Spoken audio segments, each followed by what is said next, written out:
Hello, everyone. Welcome back to Just Enough to Suffer. We are here for an emergency recording on a Friday afternoon because Zach Wilson has returned. There was news broken earlier today by Adam Schefter, I believe, was first on it, that Mike White would. Yeah, he's new. That Mike White would not be able to play due to his rib injury. The initial question from everyone was like, how did he get back into the game? I don't pretend to understand how those medical decisions are made in a situation like that, where it seems like it's probably it's hard to diagnose exactly what the issue is. It's more just a pain tolerance issue. And if Mike is willing to go back in, I'm fine with that. I'm not going to get mad at the medical staff or whatever. Seems silly to me personally, but whatever. Anyway, Zach announces the starter. Saleh goes up to the microphone and starts talking and basically just being positive Saleh, being himself, being who he always is, injecting a lot of confidence in the situation, a lot of positivity. There's that one comment about how he went 18 for 18 in a bowl game. In case you weren't aware, that was the 2018 Idaho Golden Potatoes Bowl against Western Michigan. Goddamn right it was. You can respond to that however you want. It's a pretty... Is he lying? It's a funny quote. I'll say that. He's not lying. It's a fact, but it's a funny quote. And I'm going to giggle at those things when I see them. My initial reaction to the whole situation was sadness and despair, as is my natural reaction to all things. The sun comes up. God damn it. Yeah, it's devastating. Cloudy out today. Devastating. Bad Friday. But I rebounded, and I'm going to go positive vibes only. So we're here to talk. You got the hoodie on too? Yeah, positive vibes only. Big day. We'll do 15-20 minutes here. We'll bat back and forth. I think there's some interesting angles to this whole thing, and coming out of the game we'll know more for sure. But Greg, what did you think about the whole thing? My initial thought when it happened was, he got a golden ticket because Mike White was very clearly the guy for the rest of the year. And I think it would have been a question of, is Zach going to be active, get some playing time moving forward? And then it immediately went to LaFleur cannot dumb down the playbook for him at this point. They're 7-6. The next 4 games are must-win games. This isn't September. This is nut crunching time. And we've seen what happens when you just get the ball to open receivers, and the receivers on this team are constantly wide open.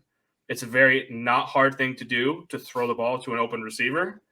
And I know we talked a lot about this on the show about LaFleur not trusting the QB and catering the offense to that.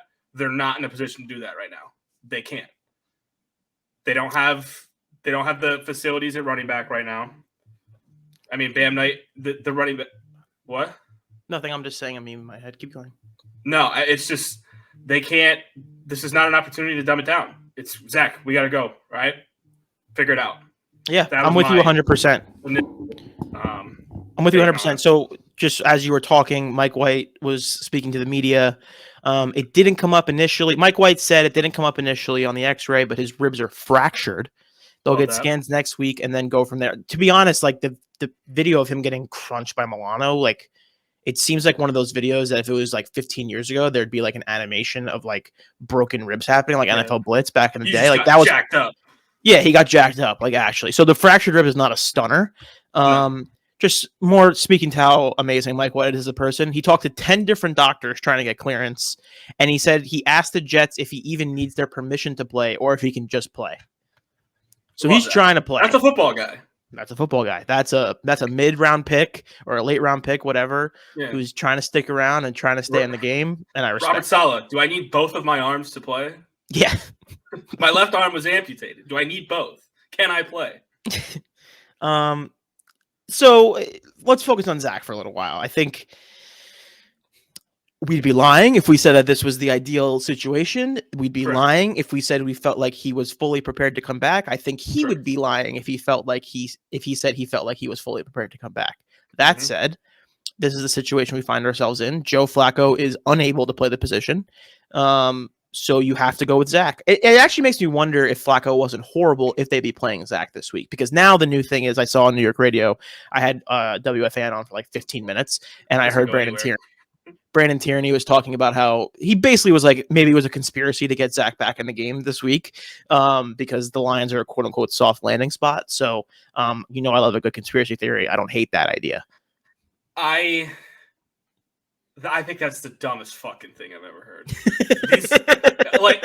I hate, it's not high school, like pee-wee football soft landing. Like, you're in the NFL. There's no soft landings, no matter how good or bad a defense is. Like, there's no soft landings in the NFL.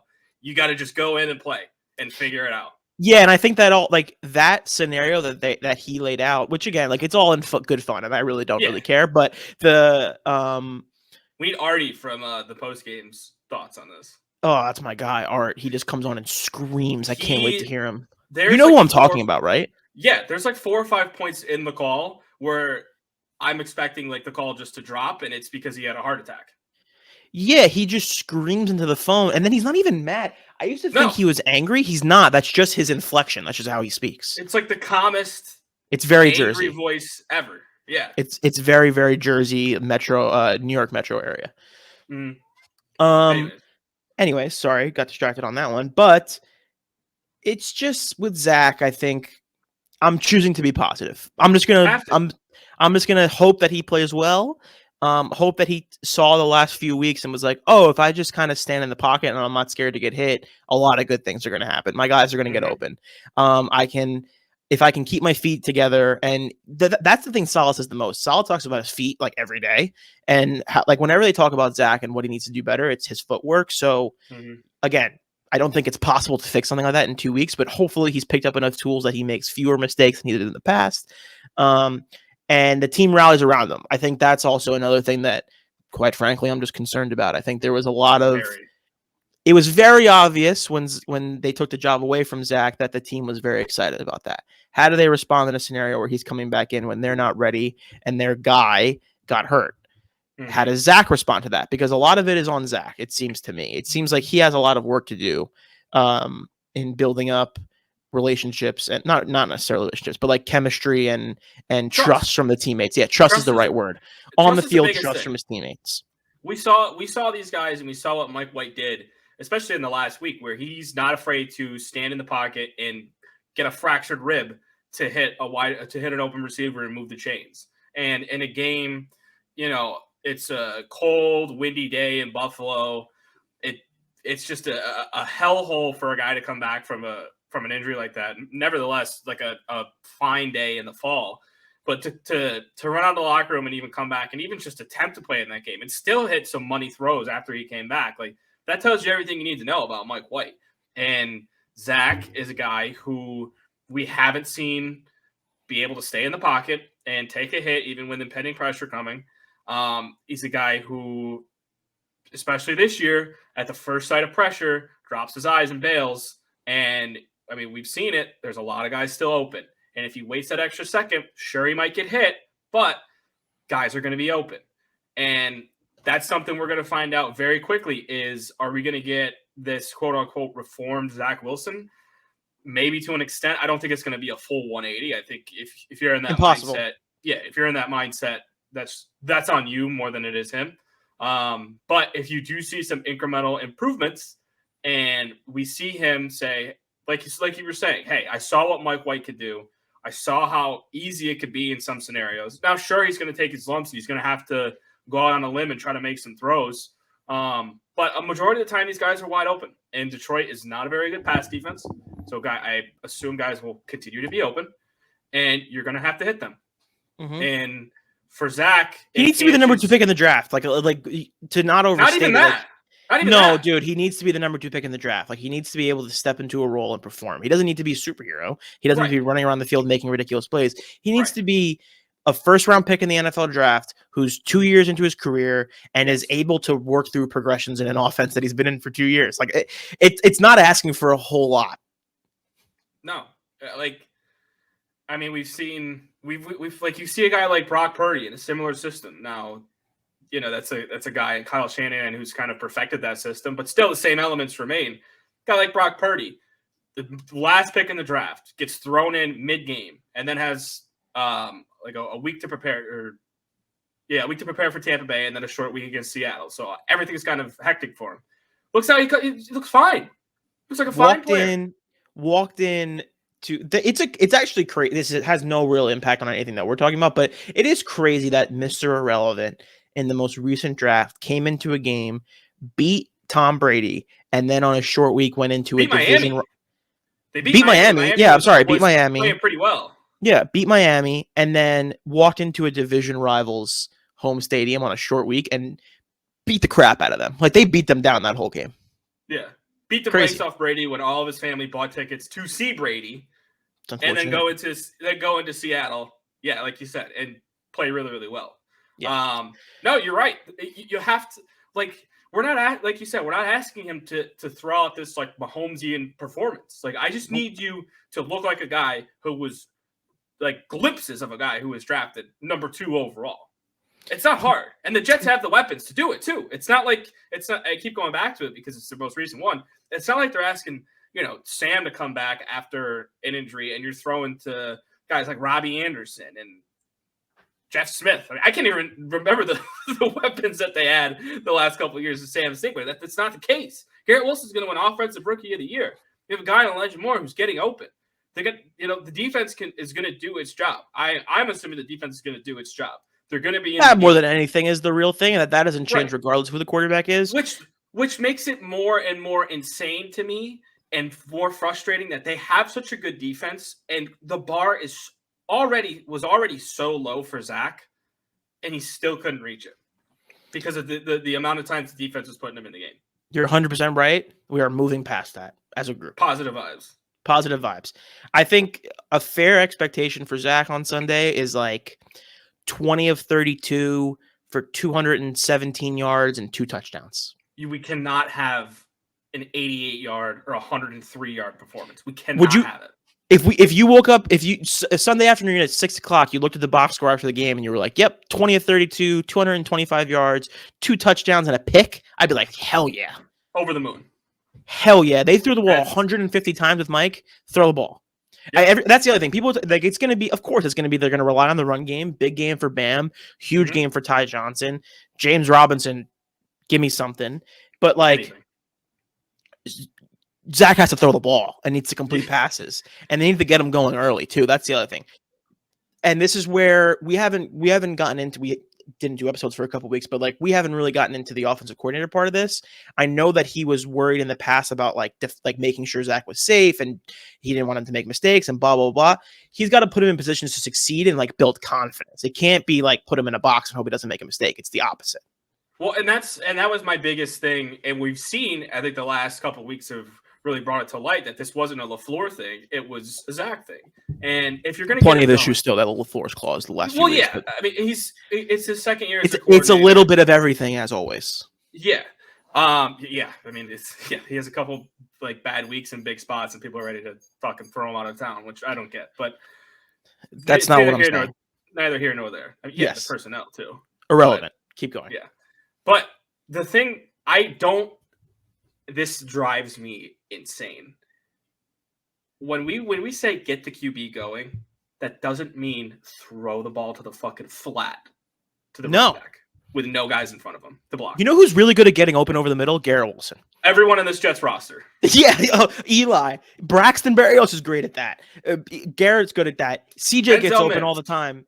Everybody, just get them open over the middle, 8 to 10 air yards or whatever the hell that phrasing is, and go. Like, get them going. We saw it backed up in their own end zone. Second drive of the game last week. Garrett Wilson walked down the field, 12 yards, drives rolling. If Zach can't hit those, I don't know what to tell you, man. Like, that's fine, but they can't hide it. They need to do it. Let him fail at it if he's going to fail at it. Right, like I was saying earlier. You can't dumb this shit down at this point. This isn't year one. You're about to be, 4-13 or 5, whatever the hell the record is. You're 7-6.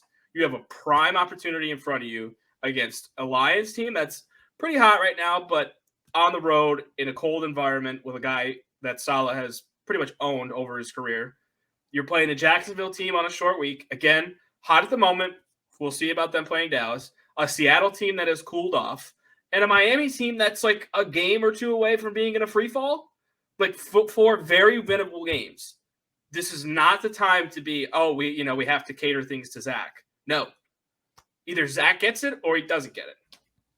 Yeah, and I think it's still week to week.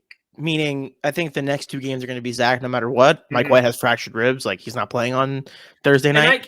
And I get it too from the Salah standpoint of being a little bit more cautious with him, because rib things, who knows? Like a rib could puncture something, he could be dead, But yeah, I get it. It's very frustrating. Like, I think we were all excited for a Thursday night game, and now it's like the worst. I'm still excited about it. No, I'm still excited about it. No, but it's the worst possible scenario, right? With Mike White to be injured and then into a short week, still be injured. Yeah, it's tough. But yeah, I understand keeping him out of the 2 games because, again, you're still not out of it. And if he's ready to go for the Seattle game, unless Zach does something that's, just like breaks the mold and you're just like, wow, okay, this kid has it now, then you're going back to Mike White. No, I don't. Listen, I don't foresee that happening at all. But no, for the home stretch, like, you got to go, and this is just my kind of thinking, whether it's right or wrong. I think you have to go when it gets to this point of the season. And this is obviously looking a little bit further down the road. When it gets to this point of the season, you got to go with, if you're in the spot, you got to go with the guy that everyone's down to ride with, because this is leave it all on the line time. Like, if it's a guy like Zach and the team is not willing to fight for it and it's just going to blow up in their faces, you can't do that. If Mike White's 90%, I'm putting him in if he's cleared to play. Like, you need a guy in there, and I think it'll rally the team. I think it's far too soon to make that determination. Unless Zach is playing poorly, they're not going to take him out. But we'll see. Like, I don't even want to go there right now. I think for now it's about winning Sunday, putting Zach in positions to succeed, putting the offense in positions to make plays and have chunk plays, rather than keeping it simple, keeping Zach in a box, one read and go. That is not where we are anymore.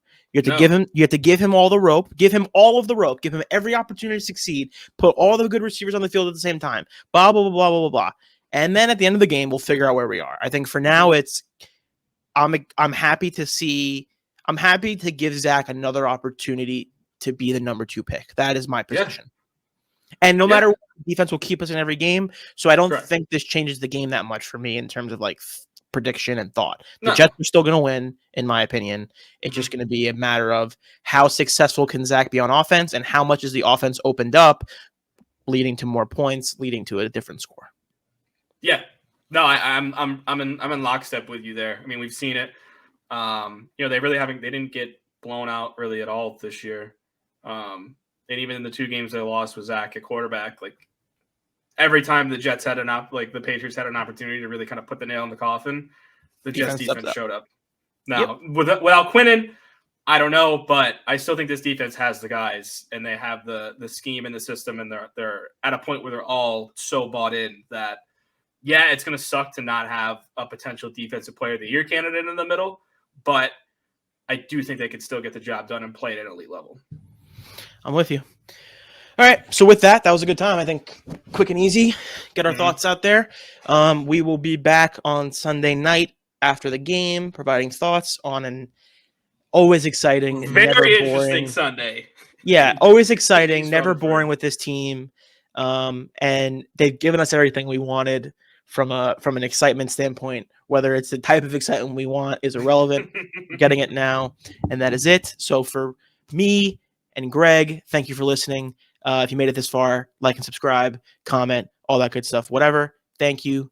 Peace and love.